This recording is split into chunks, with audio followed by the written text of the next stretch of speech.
খুলনার কয়রায় মানুষের শত্রুতার খেসারত দিতে হলো মাছকে। মৎস্য ঘেরে বিষ প্রয়োগ করে 4 লাখ টাকার ক্ষতিসাধন করেছে দুর্বৃত্তরা।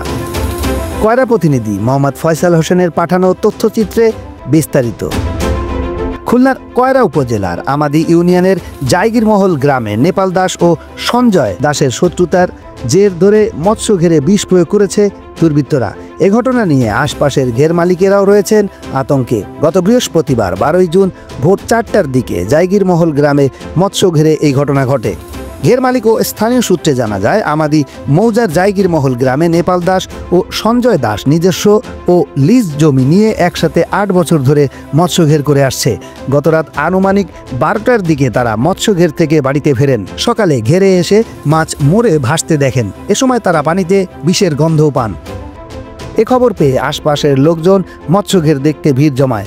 ঘেরে বিষ প্রয়োগ নিয়ে ঘেরের পার্শ্ববর্তী মালিকেরাও আতঙ্কে রয়েছে। বিষের ফলে ঘের মালিকের আনুমানিক প্রায় 3 থেকে 4 লাখ টাকার ক্ষতি হয়েছে।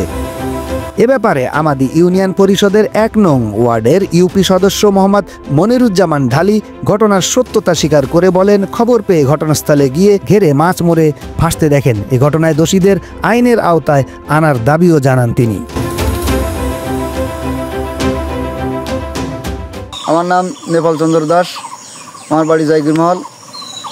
আমার ঘেরে অনেক রকম মাছ ছিল, রুই, কাতলা, মৃগেল, সিলভার, ভেটকি, পাইসে, গলদা।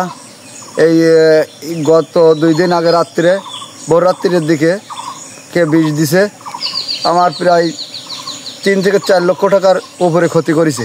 হ্যাঁ, অভিযোগ করিনি, তবে আমি একটা করবো, ডায়েরি করবো ফাঁড়িতে আজকে জানাবো। জানানোর পরে আমি থানায় ডায়েরি করব। এখন আপনি কি চাচ্ছেন? আমি চাই সুষ্ঠু বিচার চাই। আমার এই যে ক্ষতি করেছে, আমি তার সুষ্ঠু বিচার চাই।